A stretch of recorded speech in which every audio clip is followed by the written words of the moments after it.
Yo, welcome to another episode of Simply Bitcoin Live. We're your number one source for the peaceful Bitcoin revolution, breaking news, culture, manic warfare. We will be your guide through the separation of money and state.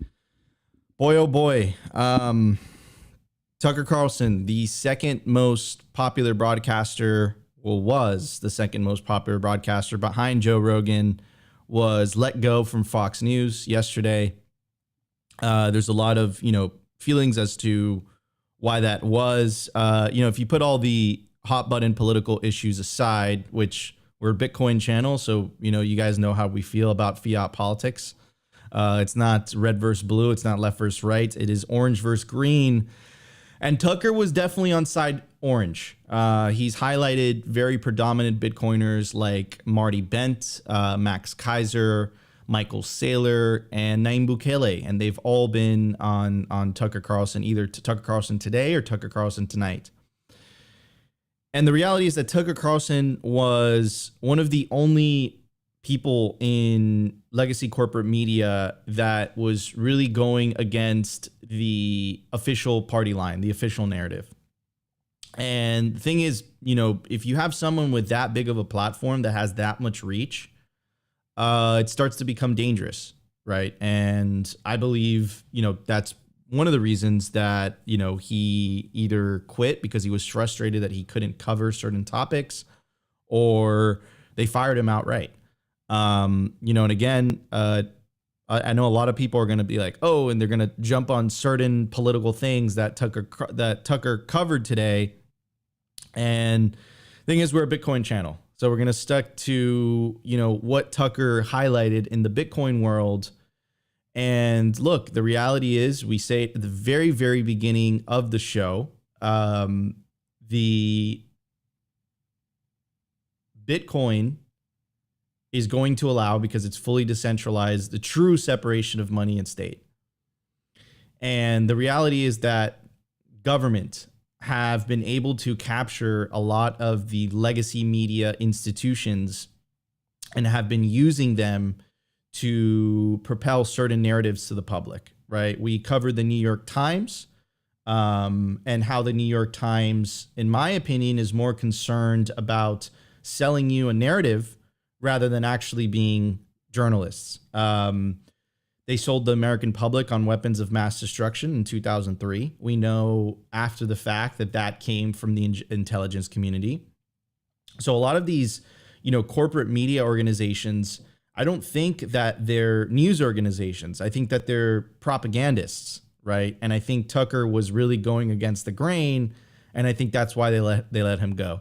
So we have a clip for you guys. Where we're going to play it during the news, and we're going to talk about this. But the reality is that we lost one of the largest mainstream proponents of Bitcoin, and he was taken down. He was eliminated, or he chose to step away. I don't know. And in this great battle, this great war that we're fighting, the separation of money and state, not a kinetic war, it's information war. We need as much people on the orange side, right? And the reality is that Tucker played a really important role. Now, the good news is, though, is that I think that because of this, you're going to see more and more of the predominance or the importance of independent media, right?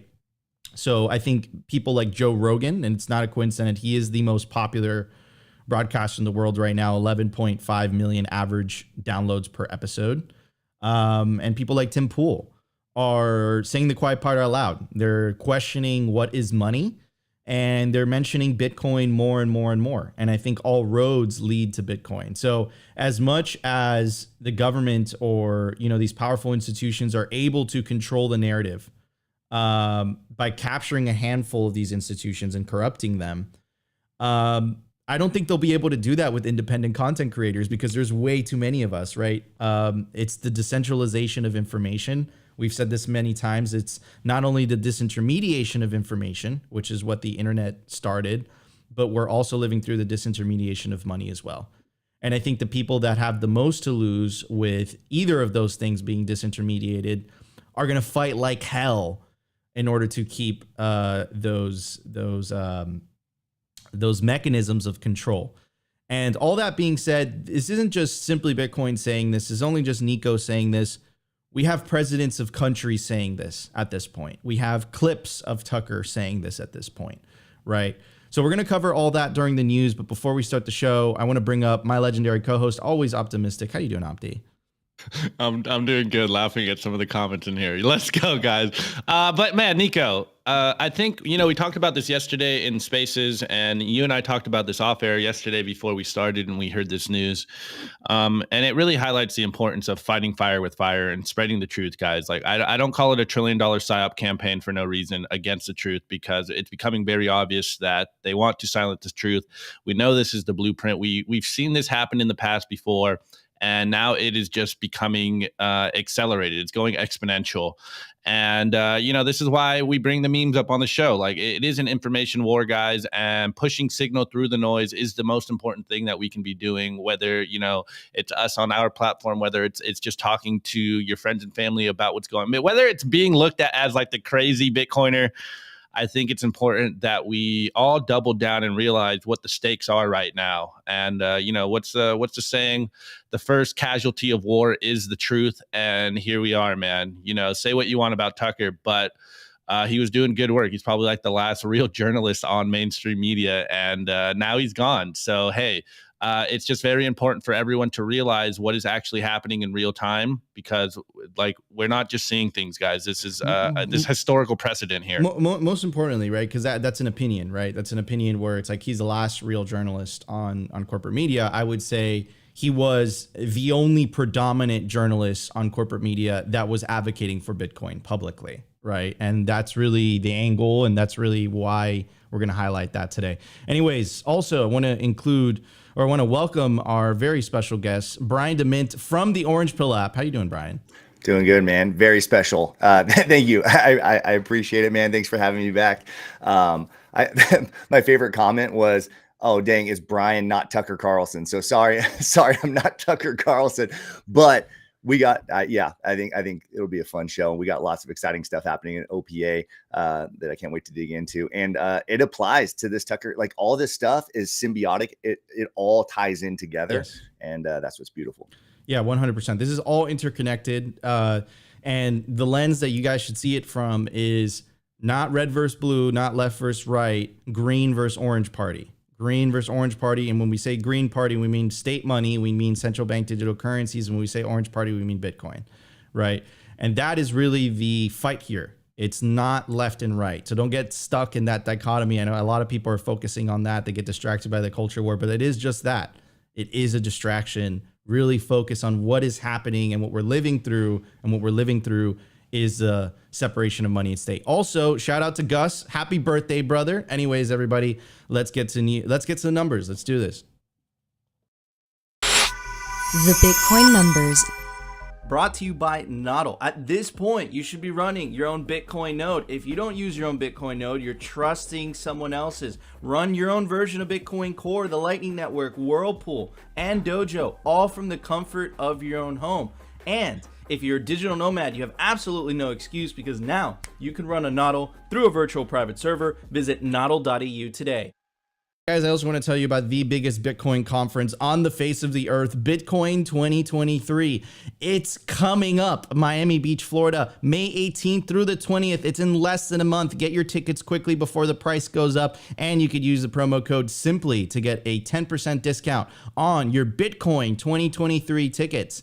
Let's go through some of the speaker lists. We have Michael Saylor, Arthur Hayes, Alex Gladstein, Adam Back, Jack Mahler, Stacey Herbert, Senator Cynthia Lummis, the Bitcoin senator. We have a member of government from the country of Indonesia, which is really interesting. I want to hear what his announcement is. And of course, Lynn Alden, Jeff Booth, you have McShane, you have Natalie Smolinski, you have so many people, Marty Bent on there as well, Breedlove, Opti and I are going to be holding it down on the analyst desk. I think I might be on some panels as well. It's going to be really exciting. Let's check out some of the agenda. We're going to go through a lot of this every single day. But yeah, I'm really, really looking forward to this one. This one looks really interesting. Investing in Bitcoin, moderated by Alex McShane. You have Mike on the panel. You have Jeff Booth on the panel. You have a cold card workshop. You have BTC sessions and Whole D from CoinKite. It's going to be awesome. You definitely don't want to miss this. If you're looking to get a job in Bitcoin, definitely go to Bitcoin 2023, promo code SIMPLY. The time at the price, the Bitcoin price at the time of recording is 27,395. Sats per dollar, 3,650. Block height, 786,972. Reachable Bitcoin nodes, 17,096. Blocks to halving, 53,028. Halving estimate, it's in less than 1 year. April 21st, 2024. Total Lightning Network capacity, 5,374 Bitcoin. Capacity value, 147 million US dollars. Realized monetary inflation, 1.76%. And the market capitalization of Bitcoin, $530 billion. So we were talking about the great disintermediation in the beginning, right? And how the powers that be are going to fight this, right? You have the MiCA regulations in Europe basically saying, hey, any Bitcoin transaction over $1,000 must be KYC'd. Well, also they're, you know, the powers that be are also fighting end-to-end encryption. And if they successfully fight end-to-end encryption, I mean, what makes you think that you as an individual would have the ability to transact with anybody you want in the world? If this law passes, it would set a precedent, right? That, hey, you're not allowed to any type of privacy. We at the government, I'm speaking about the UK government specifically in this case, we are entitled to see every type of communications. And I think that's a very slippery slope. So let's check some of this out. It's called 7 secure messaging apps, including Signal and WhatsApp, wrote an open letter to out that the UK's online safety bill, right? It's always under the guise of safety. It's always under the guise of money laundering. It's always under the guise of financial stability. I'm sick and tired of those buzzwords. I'm sick and tired of them. Remember the IMF, when they gave that bailout to Argentina with the condition that they must de-incentivize the adoption of Bitcoin, even though Argentina is currently going and suffering through 104% inflation. And the excuse, the justification that they used for that is financial stability. Also, the justification that they used when the IMF attacked a sovereign country, El Salvador, for passing the Bitcoin legal tender law was financial stability. So how did that play out? The IMF was wrong. They were just flat out wrong. They got it literally the exact opposite of what they said was going to happen played out. So it's just bullshit language, like safety, terrorism, money laundering, financial stability. Like they've cried wolf so many times that those words, they don't hold water anymore. I don't believe them anymore when they say this. I really believe it has to do with, we want to be able to control you, and you control people. You can either control people either through money, right, or through information, right? As we're going to cover today, how strong narratives are. And I think that currently how the system is structured, right? Mark Moss calls it peak centralization. If they don't have this all-encompassing narrative, or this money of which they can control, they start to lose control. And I think that's what they're fighting against, right? Anyways, quote, as currently drafted, the bill could break end-to-end encryption, opening the door to routine, general, and indiscriminate surveillance of personal messages of friends, family members, employees, executives, journalists, human rights activists, even politicians themselves, which would fundamentally undermine everyone's ability to communicate securely. The bill provides no explicit protection for encryption, and if implemented as written, could empower the OFCOM to try to enforce the proactive scanning of private messages on end-to-end communication services, nullifying the purpose of end-to-end encryption as a result, and compromising the privacy of all users. And who's to say the government isn't going to use that to protect their political moat? Look at what happened with the Twitter files. Look at what happened. Even in the US, with First Amendment protection, the government was still asking Twitter to censor certain users. This is a very slippery slope. Anyways, it goes on to say, in short, the bill poses an unprecedented threat to the privacy, safety, and security of every UK citizen and the people with whom they communicate around the world, while emboldening hostile governments who may seek to draft copycat laws. Both Signal and WhatsApp have said that they will cease services in the UK rather than compromise the security of their users worldwide. So it's this continuation of, you know, the state fighting back. They want to control, they want to censor, they want to see what you're doing. And at the same time, they're asking you to trust them with central bank digital currencies. If they don't trust you with just you messaging people with information, what makes you think they're going to trust you with money? So money's a lot more powerful, right? It has a lot more weight. What makes you think they're going to trust you with that, right? So this is just crazy, man. And the only way that they're able to get away with a lot of these things is, again, because they've had this monopolistic control on the sources of information for decades now. And that's allowed them to propagate as many narratives as they want without getting into too many of the details. If you guys have not been living under a rock under the last 5 years, okay? How many of the official party lines and the official narratives have turned out to be flat out wrong? The ones that we're going to focus on because we are a Bitcoin-centric show. Remember when they told you there was going to be no inflation? Remember when they said that if you said there was going to be inflation, that was disinformation? Do you remember that? Just to put it lightly, right? That's just one example that I want to bring up on Simply, right? So, and these are the same people that say, hey, we also want you to trust us with this godlike power of being able to surveil every message that you say, and trust us, we're not going to use that against you. By the way, we also want you using a money that gives us the same godlike power, and you could trust us as well. When history has shown, right, if you haven't been living under a rock, history has shown that they've completely abused that trust time and time and time and time again. Bitcoiners are just saying something very simple. No one deserves that godlike power of being able to censor someone else's money.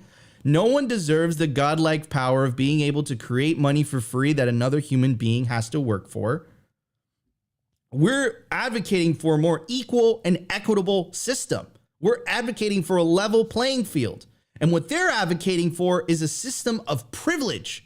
A system of privilege where a group of bureaucratic elites get to play God. And you could have given them the benefit of the doubt. You could have said in good faith, hey, maybe that system is better.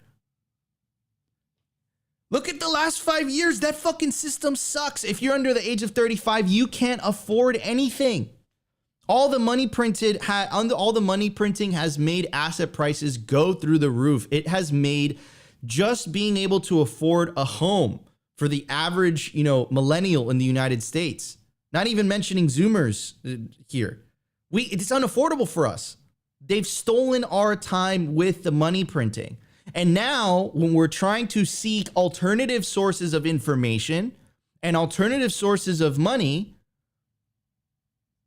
they're attacking us for it. This is nuts. But this is what it's all about. This is what the peaceful Bitcoin revolution is all about. And if you want to partake in all of this, all you got to do is you just got to opt out. You got to opt out, take your Bitcoin, mine your Bitcoin, earn your Bitcoin, buy your Bitcoin, and take that Bitcoin into self-custody, grow your local network, get close to other Bitcoiners, grow that, talk to your local rancher, opt out of their system. You can't say at this point, it's impossible to say in good faith that these people want what's best for you. In fact, they're telling you what they want for you. They want you to own nothing and be happy. What Bitcoiners are saying is, fuck that, own Bitcoin and be happy. What would you rather choose? But takes a bit of personal responsibility. You got to learn how to take self-custody. You got to learn how to do your own research. You got to learn what information sources you seek to get your news from. This idea of just getting your information sources from a single source, those days are over. It's been exposed that they've been using that mechanism in order to control people and to control the narrative. It's over. It's done. Anyways, what are your thoughts on this, Brian? And then we'll move on to Opti. I mean, Nico, you said it exactly. It's about opting out of the system. R. Buckminster Fuller, my favorite quote, to change something, build a new model that makes the existing model obsolete. The left in the political spectrum talks about burning down the existing systems. I don't think anybody can burn down the existing systems. They have the guns and the power and the fiat money and all that kind of stuff. But history's ripe with disruption by just building a parallel better system. That's how you opt out. Like it's nothing, it can be peaceful. It's going to be the most peaceful transition. And they're going to hate that, right? Like what happens when a bully walks up to you and tries to goat you into a fist fight, and then you just keep your chin up, you walk away and say, no, you're not worth my time. The bully doesn't like that. And that's what that's what you see with the IMF. They're the bully that tried to tell El Salvador what to do, and El Salvador opted out. And IMF can't do anything, so they just whine around the world, and then they try to bully other people, and they bully Venezuela. They're going to go pick on the softer target. They're going to pick on the one that doesn't have that hard target Bitcoin standard behind it. And just a reminder to everybody that probably the most egregious oppression that we've seen in American history, that is the crux of division in our country right now, slavery, Black oppression. How did slavery start? It started by Europeans debasing the monetary supply of glass beads, which was the money of the most Western African countries. And so what they did was they debased the money, then made these people dependent on the Europeans that had glass blowing technology where they could create an infinite supply of glass beads, come in, debase the money, ruin them, create poverty, and then your only option was to sell your family members into slavery to fix that problem. Your way to provide for your family was to only dig into that system deeper and more deeply. There's no more permanent situation than a temporary government edict. There's no more permanent situation than a temporary solution to your safety concerns. And I mean, I'll park it right there, but there's just historical precedent after historical precedent of this not ending well with these types of things being implemented. Yeah, 100%. Right. I think that they like it's kind of like you've been punched in the face like 5 times, and then that person's like, trust me, bro, I got your back. Like, it's like, no, dude. And then when you question it, it's like conspiracy theorist, alt right, alt political position. Like, it's just so crazy to me at this point. Anyways, Opti, what's your take on this, brother? Yeah, man. I mean, hey, it's a Bitcoin channel, right? So Bitcoin is freedom. Free speech is a threat to the unproductive class. Free speech will get attacked, has been getting attacked, and will continue to get attacked. And free speech is a Bitcoin fight. And like, this is why we Bitcoin. This is why we continuously try to spread the signal. This is why we love Bitcoin. The freedom to transact in a money that doesn't steal from us, I believe, is a right for all of humanity. And now, like Brian said, we have that sly roundabout way, and we are building a better system. And as much as the unproductive class wants to screech and and control what is happening, they're just going to continuously lose that control, and the illusion will just crack in real time. So, I mean, hey, this is what we mean when we say this is the separation of money and state. No one said it was going to be easy. And this is why we just continuously try to tell everyone, arm everyone, and keep everyone's spirits up, because, hey, it is getting dark out there. And the further and harder they push, the darker it will get. But we do have the tools now. And, this is why we Bitcoin. This is why you take Bitcoin into self-custody. This is why you run the software, is to literally avoid like all the stuff that's happening in the world right now. My friend said it best the other day, look around you. It has never been more obvious why we need Bitcoin than today. And it's only going to get more obvious as we move forward. Dude, I love that. Like, it's never been more obvious as to why we need Bitcoin. I completely 100% agree. Anyways, everybody, let's get to news. We got a lot to talk about. Let's check it out. The Daily News. The Daily News is brought to you by Blockstream Jade, built by Bitcoiners for Bitcoiners. It's an open source hardware wallet for the cold storage of Bitcoin. Check out the brand new limited edition color, the transparent green Jade. Blockstream Jade houses a full color camera, allowing for fully air-gapped Bitcoin transactions, scan and display QR codes directly on the device, assign transactions, and verify addresses with ease. Use your Blockstream Jade with your favorite wallet software, such as Blockstream Green, Blue Wallet, Electrum, Sparrow. Get yourself a Blockstream Jade today and take self-custody of your Bitcoin. All right, everybody. I also want to give a shout out to our new sponsor, Orange Pill app. Stack friends who stack sats. Are you moving to a new city, or perhaps you are in a city, but you just don't know Bitcoiners around you? Download the Orange Pill app. It literally shows the Bitcoiners around you, and you can network with them. You could DM them directly. There's no shitcoiners on there. It's awesome. I've been on there for a couple weeks now, and I'm getting messages from Bitcoiners all over the world. It's freaking awesome. There's also other predominant Bitcoiners on there as well, like Natalie Burnell, BTC Sessions, Knut Svanholm, Saifedean, Princey.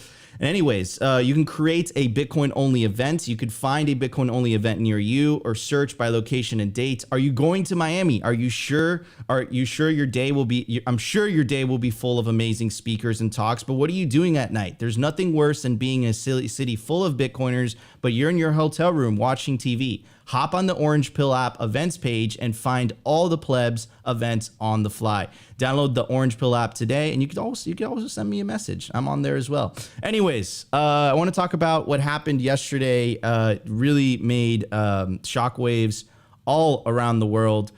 Tucker Carlson steps down from Fox News. Tucker Carlson was one of the most popular, second most popular broadcaster in the world. 3.5 million average viewers per episode. And as part of the tweet thread that I said yesterday, said Tucker was one of the only members of the legacy corporate media that publicly supported Bitcoin. He's had Michael Saylor, Nayib Bukele, Max Keiser, Marty Bent on his show.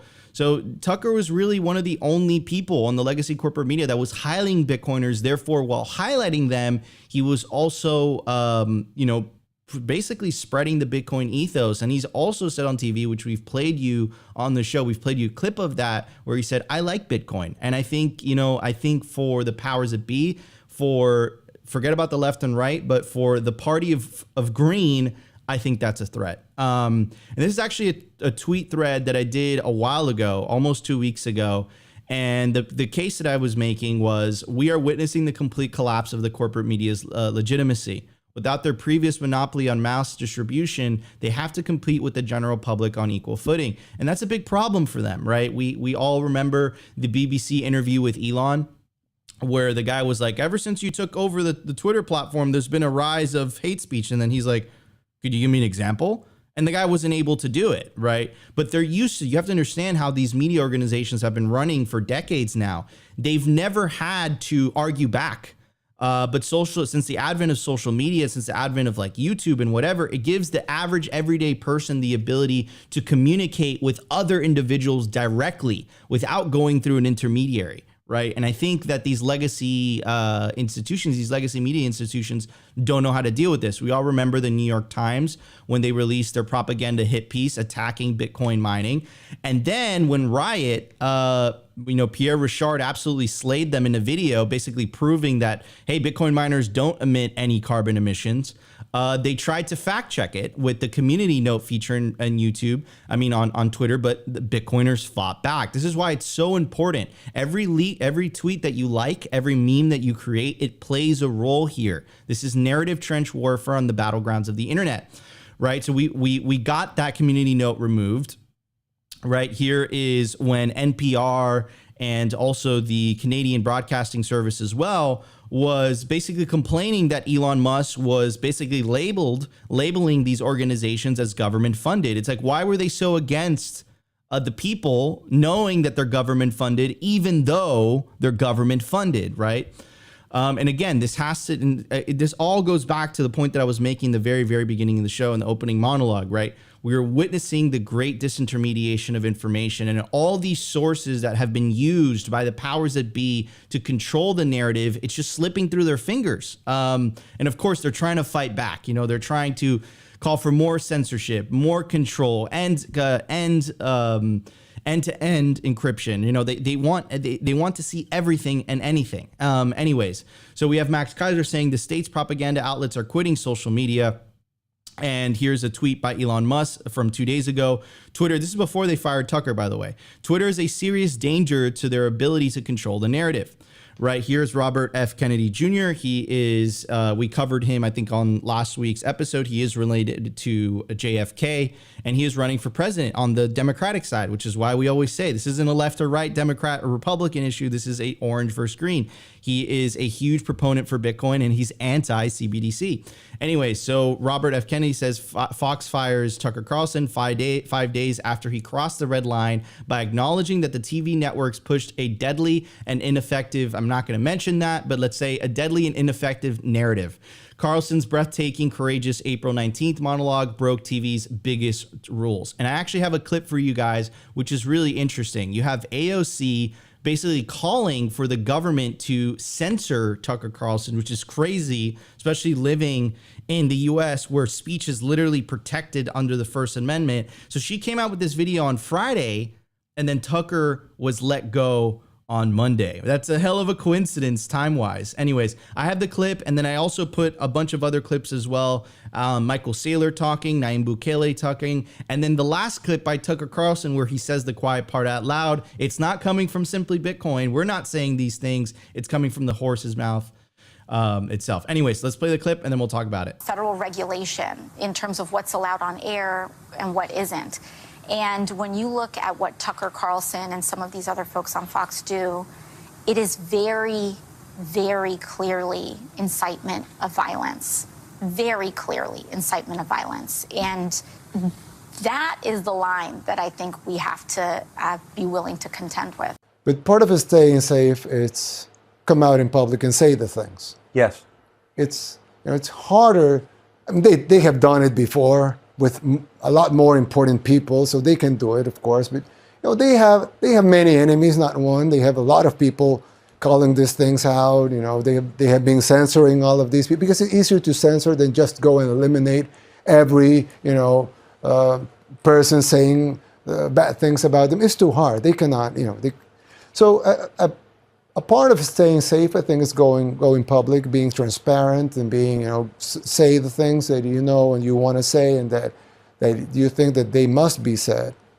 And I mean, they haven't done anything to you, and that's because you're saying the things you want to say, and it would be too expensive for them. It's cheaper for them to smear you, to say bad things about you, to have people think that you're a bad person, which you're not, but it's easier for them to do those things. Go and straight and eliminate you, that would be, too messy, and it would probably be against their own plans. So I really think one way to stay safe is being true to yourself and saying the things out loud, so people can, listen to them, make their own decisions about it, and know what you stand for. So it would be a little more expensive for them to eliminate all opposition in front. You have to kill a lot of people. Exactly. So you've made the most compelling case I've ever heard for the need for something like Bitcoin. So you're saying, just to make sure that everyone's following this, the whole point of Bitcoin is to escape the inflation vortex that has consumed all these previous empires. The point of Bitcoin is to fix the money. And money is energy, and energy is life. And if I keep sucking the energy out of the economy, I'm sucking the oxygen out of your system. Either, under the best case, you perform poorly. Under the worst case, I suffocate you to death or freeze you to death. That's the problem. That's why empires collapse. That's why economies collapse. And the problem, it's not just a problem for an individual. It's not just a problem for a family. It's a problem for every institution. It's a problem for every company. It's a problem for every city, every municipality, every government, every civilization. Like, I've spent my whole life in the media. My dad was in the media. Like, that is a big part of the revelation that's changed my life, is the media are part of the control apparatus. Like, there's no, I know, because you're younger and smarter and you're like, yeah. But what if you're me and you spent your whole life in that world, and to look around and all of a sudden you're like, oh, wow. Not only are they part of the problem, but I spent most of my life being part of the problem, defending the Iraq War. Like, I actually did that. Can you imagine if you did that? What do you think? What is one of your biggest regrets in your career? Oh, defending the Iraq War. That is it? Well, I've had a million regrets, not being more skeptical, calling people names when I should have listened to what they were saying. Look, when someone makes a claim, there's only one question that's important at the very beginning, which is the claim true or not? So I say, you committed murder or you rigged the last election. Before you attack me as a crazy person for saying that, maybe you should explain whether you did it or not. You know what I mean? Yeah. And for too long, I participated in the culture where I was like, anyone who thinks outside these pre-prescribed lanes is crazy, is a conspiracy theorist. And I just really regret that. I'm ashamed that I did that. And partly it was age, partly it was the world that I grew up in. So when you look at me and you're like, yeah, of course they're part of the means of control, I'm like, that's obvious to you because you're 28, but I just didn't see it at all. And I'm ashamed of that. Isn't that what the media tries to do, though? It's their only purpose. Right. They're not here to inform you. Really? Even on the big things that really matter, like the economy and war and COVID and like things that really matter that will affect you. No, their job is not to inform you. They are working for the small group of people who actually run the world. They're their servants. They're their Praetorian Guard. And we should treat them with maximum contempt because they have earned it. That wasn't simply Bitcoin saying that. That was Tucker saying that. And you want to know why AOC in the beginning said that his words are dangerous? There you go. There's the reason why. Here's Glenn Greenwald. Glenn Greenwald was the reporter that originally broke the Snowden story. He's a very famous reporter. And said Tucker was the cable host who most opposed U.S. proxy war in Ukraine, denounced CIA, FBI, Department of Homeland Security for its systemic lies and corruption, devoted himself to pardon for Julian Assange, objected to regime change efforts in Cuba, criticized Trump administration's militarism. And then I want to end it with this. And this is a piece that we always read you this essay, but it's very, very important, this article. It's from our friends over at Bitcoin Magazine. It is a opinion piece written by Nayib Bukele, which in my opinion has been vindicated. A year after the IMF criticized El Salvador for adopting Bitcoin legal tender, you have peace and prosperity in El Salvador. And when the IMF basically gave Argentina a bailout, saying, but part of the bailout, you have to de-incentivize the adoption of Bitcoin. Argentina is going through chaos, ruin, and poverty, hyperinflation, basically. So in my eyes, Nayib Bukele was totally right. He was vindicated. The IMF lied, right? But it goes deeper than that, right? And Tucker said that at the very end of that podcast. He was saying the quiet part out loud. And I want to read you this. And this part really gives me chills every time I read it. It says, the most vocal detractors, the ones who are afraid and pressuring us to reverse our decision, are the world's most powerful elites and the people who work for or benefit from them. They used to own everything, and in a way they still do. The media, the banks, the NGOs, the international organizations, and almost all the governments and corporations in the world. And with that, of course, they own the armies, the loans, the money supply, the credit ratings, the narrative, the propaganda, the factories, the food supply. They control international trade and international law, but their most powerful weapon is the control of the truth. And they're willing to fight, lie, smear, destroy, censor, confiscate, print, and do whatever it takes to maintain and increase their control over the truth and everything and everyone. So, kind of go full circle here and connect it with what I was saying in the very beginning of the show. Tucker used his platform to go against the official party line. And I believe that's why he was either asked to step away or that's why he stepped away on his own accord.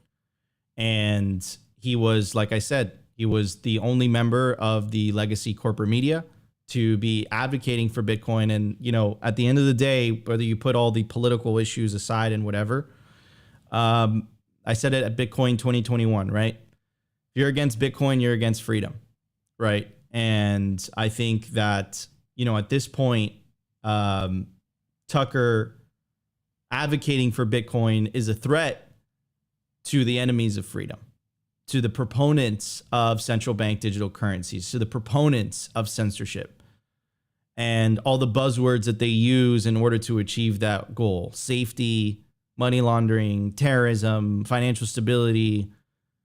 But if you actually check them at their word, And you're like, okay, but have you actually come through on all these things?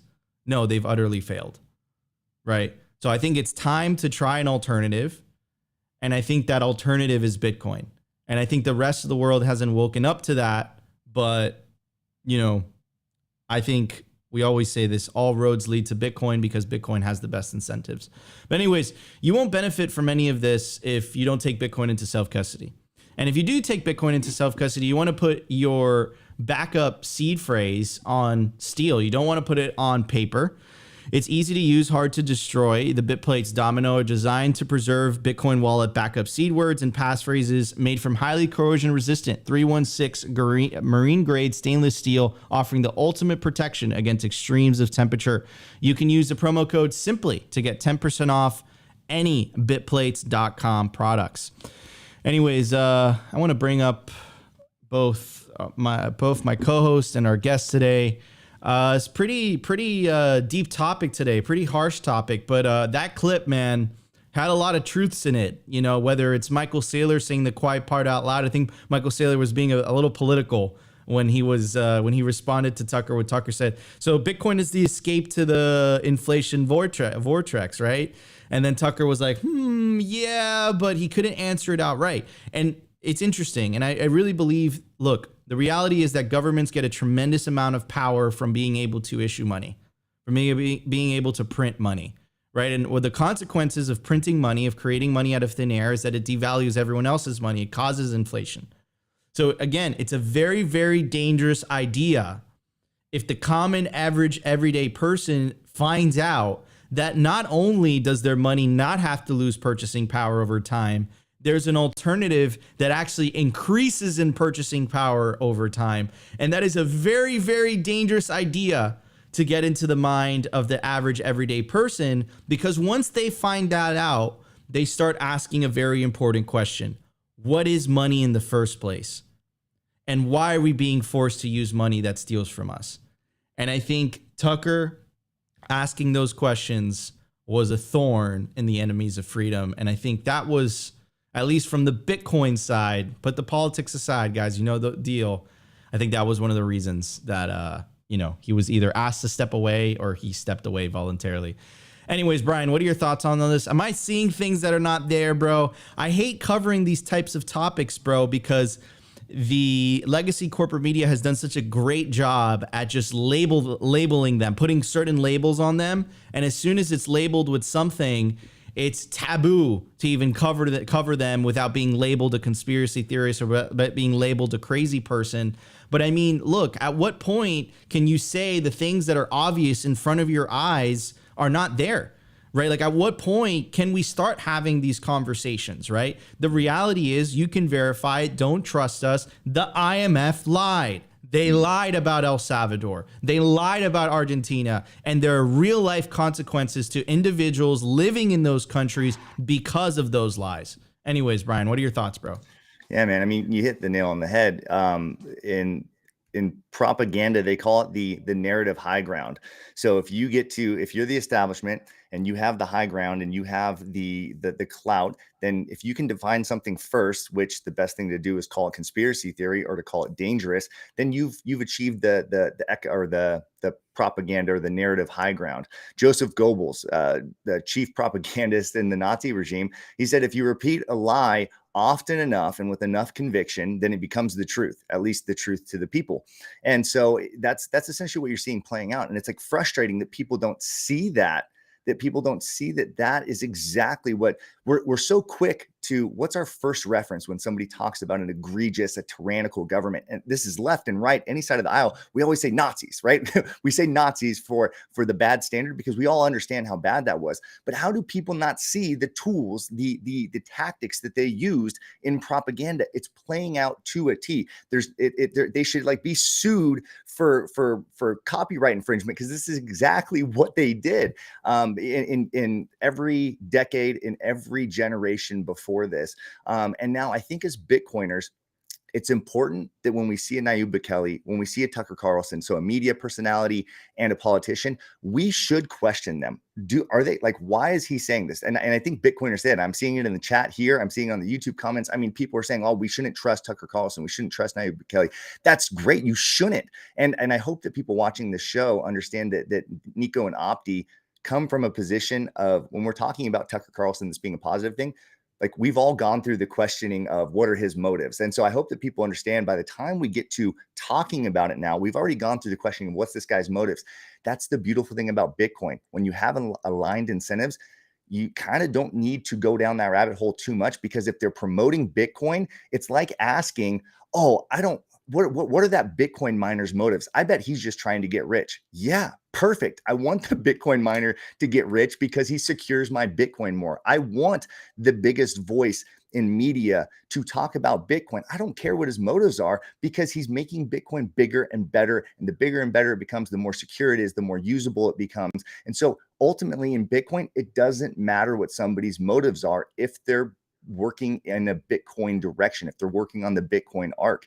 And you know what's freaking bullish is, look at the Tucker Carlson clips. That guy had strings attached before. He no longer has strings attached. What is he going to do next? Again, question his motives. We should question his motives, but with no strings on, what is he going to do? I want to see a meme in my DMs with Tucker Carlson having the strings cut off by this afternoon, people. Come on, plebs, help me out. I want to see that meme. Tucker Carlson with no strings attached. That's going to be a freaking beautiful thing. And what, like, here we are, April 2023. The Bitcoin price has been going up. We don't want to talk about price, but let's talk about this as a reflection of how this is bullish. In the past, every 4-year cycle, the price goes up because having creates scarcity, creates price increase, and then you get FOMO because the media talks about the price. The Bitcoin price has always gone up in the past because people talked about the price. The mainstream media talked about the price that created FOMO. Why is the Bitcoin price going up this year? It's because of the fundamentals. It wasn't that price prompted these things to be talked about. Tucker Carlson was talking about this on mainstream media because of the tenets of Bitcoin. That's a fundamentally different thing about why the price is rising. That means there's mainstream buy-in to why Bitcoin's important. That was stupid why the Bitcoin price went up in years past. It was just because it went up. That's fine. Ethereum's price can go up. Horrible companies, pets.com can go up in price. All those things can go up in price. And then that perpetuates price cycles. Bitcoin's price is going up and people care about it right now because people like this are talking about it for the things that make it special and unique. That is like the most bullish thing that we could ever hope for. I love what you said about we don't need to trust this person. And I would even go a step above that and be like, you don't even need to trust another Bitcoiner's ideology or their spiritual beliefs or their personal beliefs.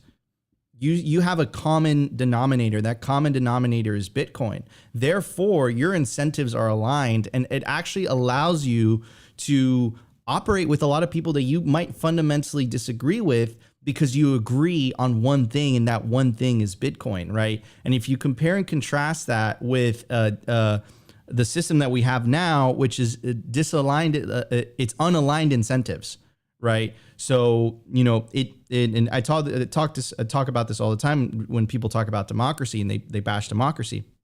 It's like democracy will never work as long as politicians are being elected to get closer to the money spigot, right? They're not elected to, okay, let me keep my job by doing good by my constituents. They don't need to do that. Let me get my job so I can get close to this money spigot. That's why you have like Nancy Pelosi and Elizabeth Warren and, of course, on the other aisle, these politicians that are worth hundreds of millions of dollars. And you're like, how do you get that on a government salary? Right. And then what are their incentives? Their incentives are, let me keep getting close to the money spigot because that benefits me. Right. Versus if you separate money from state, these politicians will not have the ability to just create money out of thin air. So their only mechanism of raising money is via direct taxation. And good luck raising money via direct taxation to a lot of these crazy ideas. Or people are just gonna be like, yeah, I don't agree with sending hundreds of billions of dollars to this country. That's freaking crazy, right? But as long as they have this mechanism, right, they could just print money for free, right? The incentives will never be aligned. And if you compare that with Bitcoin, the incentives are aligned with node operators, they're aligned with hodlers, and they're aligned with Bitcoin miners, and they're aligned with all Bitcoiners, because all Bitcoiners just want, fundamentally, they want one thing. They want Bitcoin to succeed. And if they want Bitcoin to succeed, they're on the same team. They're on the team of orange. And the team that we're fighting against is the team of green. And the team of green wants privilege. They want special privilege. They want things that the average everyday person doesn't have the ability to do. Anyways, Opti, what's your take on this? And we'll get it. I'll try to get this one quick. Brian, first of all, you killed it, dude. Thanks, brother. Really appreciate it. Second, that Bukele clip was amazing. Maybe he was a little premature in that statement, but absolutely nailed it. He called it. Yeah, he called it 100%. And again, say what you want about Tucker Carlson. Say what you want about why he got fired or he walked away. I think the point still remains that free speech is under attack, and Tucker seemingly went rogue. And like Brian was saying, strings are detached now. And the AOC clip really makes you think that maybe she knew something or got the official tagline from high up to mention Tucker. She got the tap. Obviously, it's very obvious now. But I mean, the bigger picture here, and it's something we've talked about here on the show a lot of times, is the collectivist bent of what we are seeing and silencing talking heads, whether it was a personal choice from Tucker or, from big whatever corporate interests that everyone wants to point towards. The signal here is that we've seen this happen in collectivist countries throughout history. This isn't a new thing. This is basically like the first casualty in the culture war is silencing people that are saying the things you don't want to say. So again, say what you want about Tucker, but he is, or at least was, the second biggest broadcaster in the world. And yes, Bitcoin doesn't need anyone. Bitcoin will be good without him or with him. I think the importance to all of us and to Bitcoiners is to acknowledge where we are in the world right now. Again, the first casualty in the culture war is truth, and the revolution will not be televised, guys. And now we have further proof of this happening in real time. It's not conspiracy theories. We know what is happening right now, guys. They do not want you talking about this stuff, whether privately, publicly, or any of the matters, because again, the only thing they've ever had was the monopoly on truth. And now we have the freedom tools. We have the internet. We have Bitcoin. We have, encrypted end-to-end communication systems. And the signal is out of their control. So again, say what you want about the reasons for this thing happening, but it is a big moment in time. And I think it will be one of those smoking gun moments that we'll look back in time and be like, oh yeah, this is one of those moments when things really did change. And again, it's something we talk about here all the time. Like, we are in the greatest battles of our lives. Like, it is Bitcoin or it is slavery. You guys can say that we're doing clickbait or whatever you want, but this is the fundamental battle line that I see. The reason the powers that be are able to get away with everything that they do is because they have the money printer on their side, and everything else downhill from the money printer is why they are able to pay for it. So, again, say what you guys want, but I think one of the big things in that clips that you pieced together was the full send clip at the end, and we talk about it all the time about the Overton window, and it is, at least personally, feeling like the Overton window is slowly inching back toward truth. And I think the pendulum is going to swing very hard towards our direction. And I'm just happy that we're here. I'm happy that we can show up every single day. And I'm happy that we have all these savage Bitcoiners criticizing us in the chat and making sure that we are being honest and good. I welcome it. I welcome the debate. That's the way it should be. That's the way it should be. Don't censor it. And again, guys, I beg you, don't get lost in the sauce with the left and right debate. That's not really the fight that's going on. The fight that's going on is orange versus green. You want as many people to be on the side of orange. So it's important to stay inclusive. Don't make enemies of people on your same team, literally fighting for the same thing, right? This is the battle of our time, and I think we're going to win this because Bitcoin we have the incentives on our side. Anyways, everybody, let's get to the culture. Let's do it. The Daily Culture. Brought to you by SwanBitcoin.com. Swan is the best way to build your Bitcoin stack with automated Bitcoin savings plans and instant purchases, serving clients of any size from $10 to $10 million. We love Swan because they incentivize self-custody and dollar cost averaging. What are you waiting for? Visit SwanBitcoin.com today. All right, guys, I also want to tell you about Swan's new offer. Bitcoin is generational wealth, and you could secure your bright orange future with the Swan IRA. Real Bitcoin, no taxes. Swan offers both traditional and Roth. A DM on Twitter, and I'll be happy to answer them. Anyways, Opti, what are we talking about today? Oh, man. Oh, This is spicy. You guys, honestly, you guys I might think, be thrown out of Congress. To be honest, this is I think a good segue. You know, we like to feature our guests when we have them on the culture, the daily culture, and I think this is part of a continuation of what we're talking about. Where one of the things is as Bitcoiners that at least Nico and I realize, and obviously Brian and everyone over at Orange Pill app realizes, is that we are up against an information war right now, and the best thing we can be doing is try to educate as many people as possible, and without further taking up space, because Brian can rant better than I can. I think I'll give you the floor, bro. We'll give you the floor here. What is this project that I have here pulled up, and what's the thinking behind this? Thanks, man. I appreciate it. So Saifedean joined Orange Pill app, and we thought that there was like no better way to celebrate that, because I mean he's just like a great voice in Bitcoin, right? Like he's a very like vicious guy in certain respects, with like he's just like unapologetic for Bitcoin, and maybe that's what it's going to take to Orange Pill Congress. But anyways, because he joined the app, we bought the first 100 already, but we have 435 more to buy. So a total of 535 books of the Bitcoin Standard are going to Congress. And so there's 100 senators, there's 435 House members or representatives, and every single one of them is getting a copy of the Bitcoin Standard.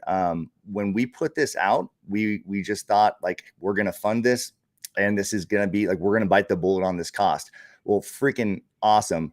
Keiser Fund comes along. If you guys don't know Keiser Fund, they're like the Kickstarter for Bitcoin projects. Keiser Fund comes along and says, hey, we're going to help raise these funds, and we're even going to contribute above and beyond what gets raised. We want to make sure that this happens. And so we've raised over 20 million sats. We're the most funded project or the most funded initiative on Keiser Fund right now. And that's prompted like a handful, at least 5 other, I believe, Orange Pill, the government movement. So there's Orange Pill, the UK Parliament. There's the Nigerian government one. There's a few different European ones.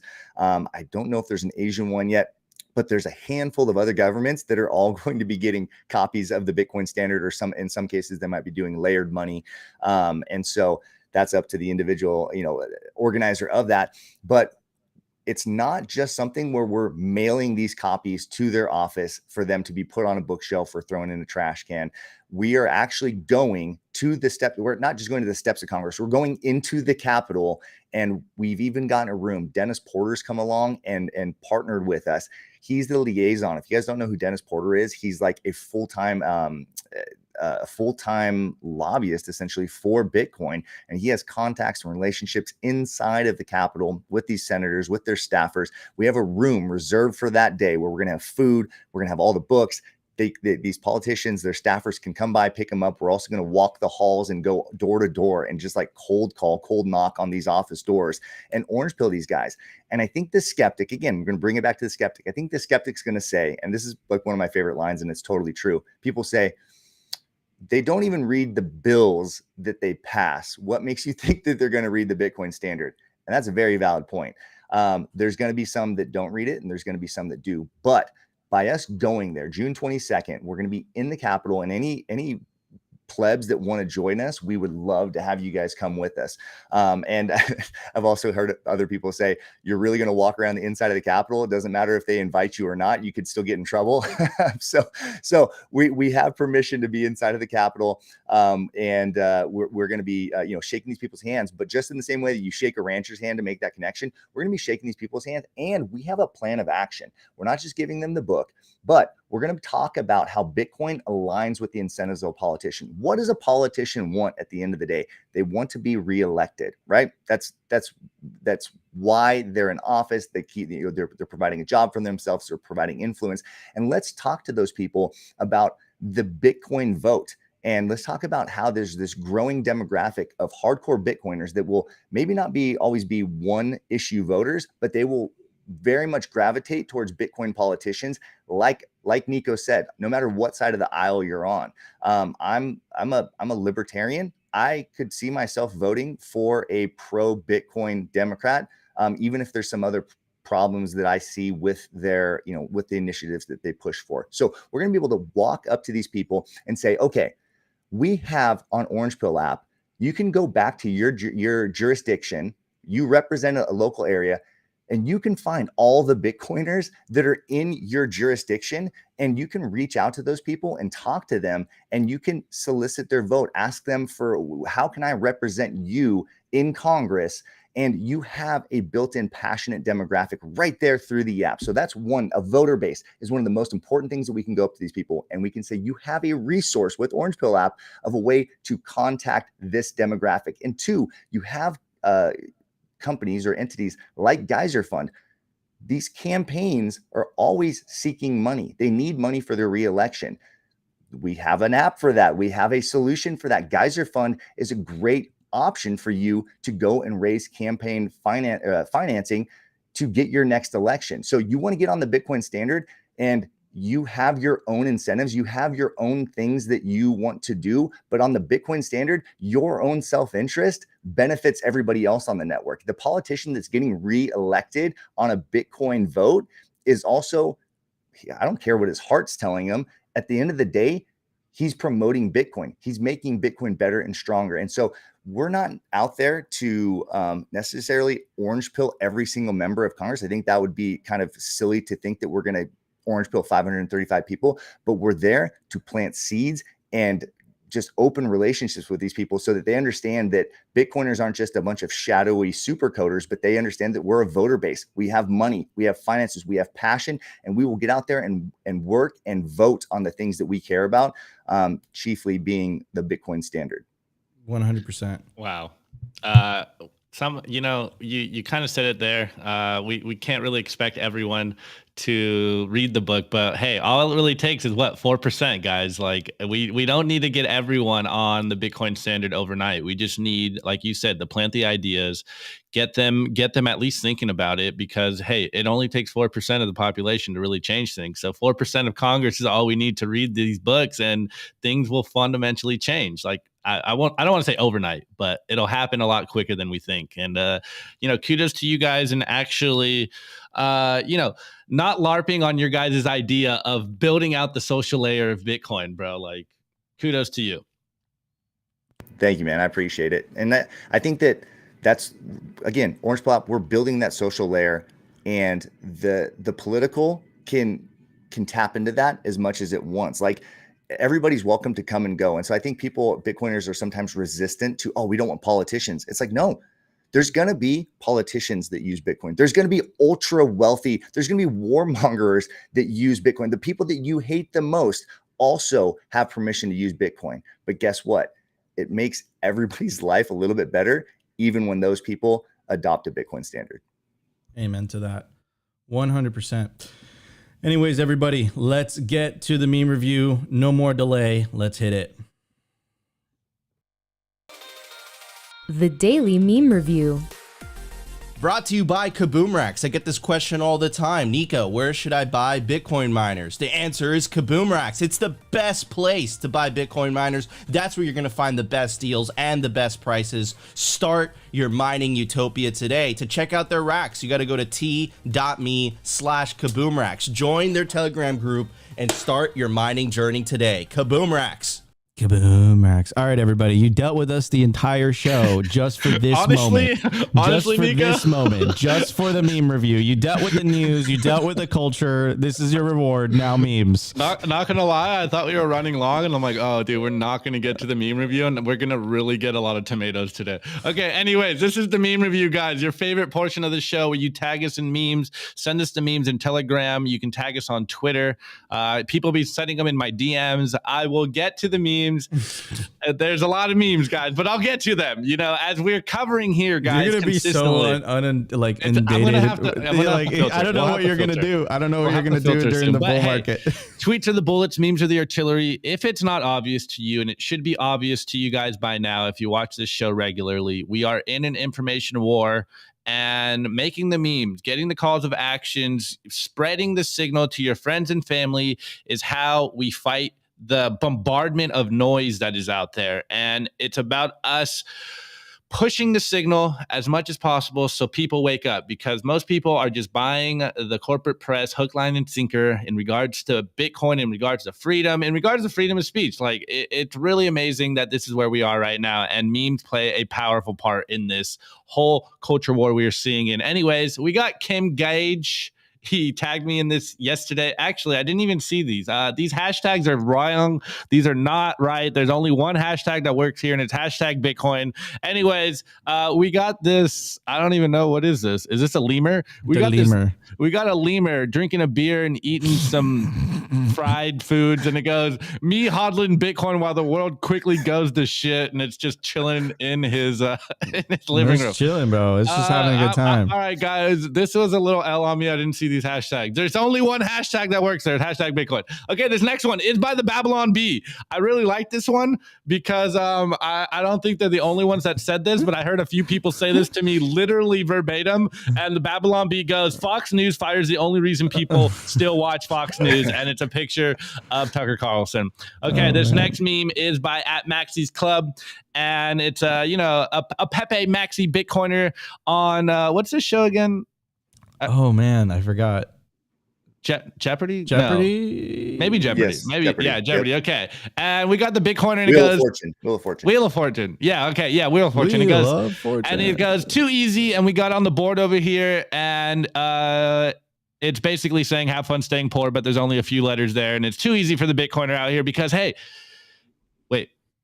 You're against Bitcoin. You're against freedom. And you're going to have fun staying poor. Okay, this next one is by Ghost of Whitman. And he goes, hashtag Bitcoin is freedom. And again, sometimes memes are just screenshots. And we got freedom, the definition of freedom, the power or right to act, speak, or think as one wants without hindrance or restraint, absence of subjection to foreign domination or despotic government, the state of not being in prison or enslaved, the state of being physically unrestricted and able to move easily, freedom from the state of not being subject to or affected by a particular undesirable thing, the power of self-determination attributed to the will, the quality of being independent of fate or necessity, unrestricted use of something. Absolutely love that one. All right, this next one. This one's like kind of a combo. We got Vikingo up here, and he goes, if the fiat price on BTC goes up to 1 million and then crashes to 100K, they will still bash it. And we got Toxic Bitcoiner just dropped the meme, and we got some guy in a suit, and he goes, lol, Bitcoin, it's a bubble that's going to zero. It's 20K. And then the guy in the suit goes, see, I told you it's going to zero. And it went to 4K. And then goes, lol, Bitcoin, it's a bubble that's going to zero. And it went to 69K. And then it goes back to 16K, and he goes, see, I told you it's going to zero. And then low Bitcoin, it's a bubble that's going to zero, and it goes to 600K, and then it crashes to 100K, and it goes, see, I told you it's going to zero. Guys, be prepared for this. This is where we are right now. This is where we're going to be this next year. No, by 2025, we're going to see that guy literally on every single corporate press media, on Twitter. It's going to be everywhere. Dude, my favorite talking point from the central bankers is that it's not worth anything. Well, it looks like it's $27,380. Maybe you want it not to be worth anything, but oh man. Wow. All right, guys, drop your meme review score in the chat as we cover ours live. And guys, I shit you not, I did not plan this one. I just picked a random page out of 99 signs. You might be a Bitcoin maximalist. And guess what sign I picked? Sign 93. You refer to mainstream media as propaganda and gaslighting the population. Couldn't make up. Literally just picked a random page. Dude, the simulation's real. Brian, what would you give those memes? Oh, man, 2 dank memes. Let me give you, dang, I forgot. Got 2 Bitcoin evangelisms right here. Oh, okay. All right. Okay. All right. I'm going to give it Joe Rogan admitting he owns Bitcoin.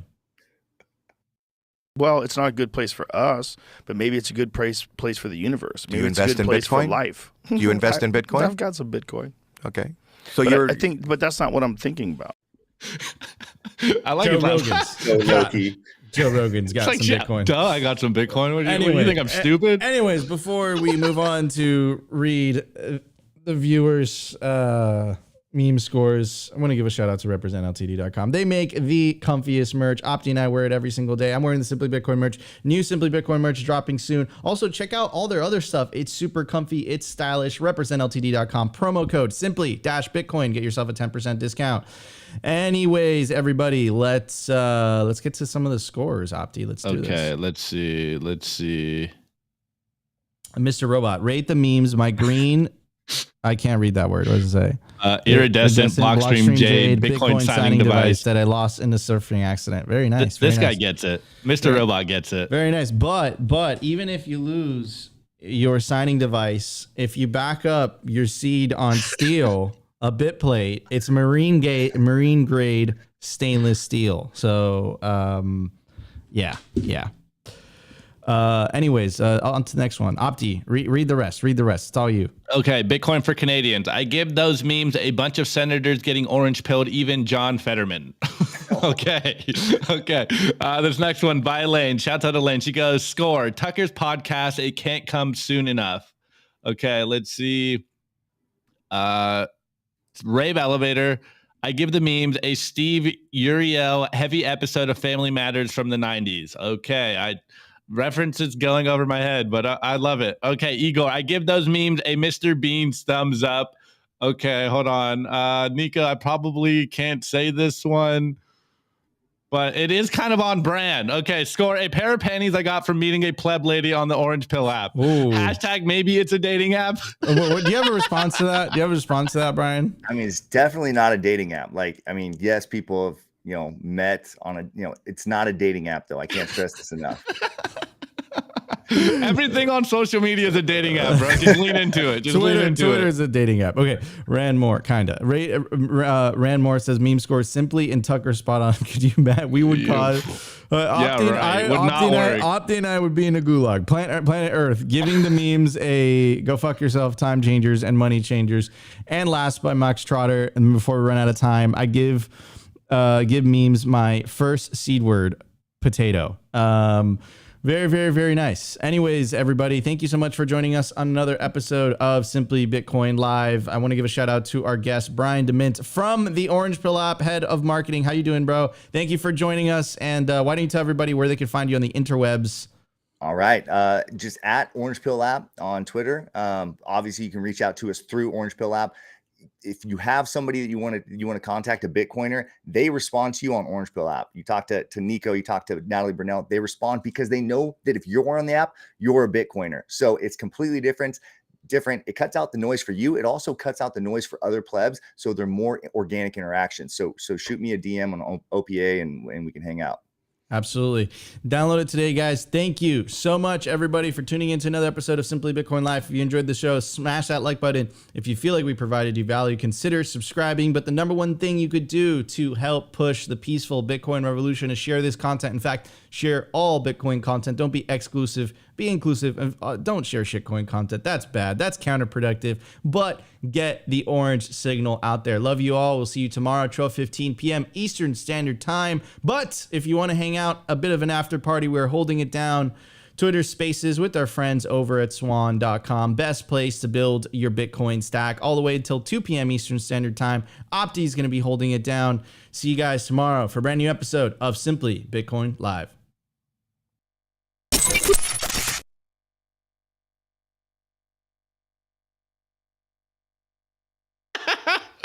Oh my God. Yeah, this is too much fun. All right, guys. Well, you already know this is a Bitcoin only space by Bitcoiners for Bitcoiners. So do not be shy. Come up here, hang out with me, or, you guys can hear me on my soapbox for the next 30 minutes, but it's a lot more fun when my friends come up here and talk with us.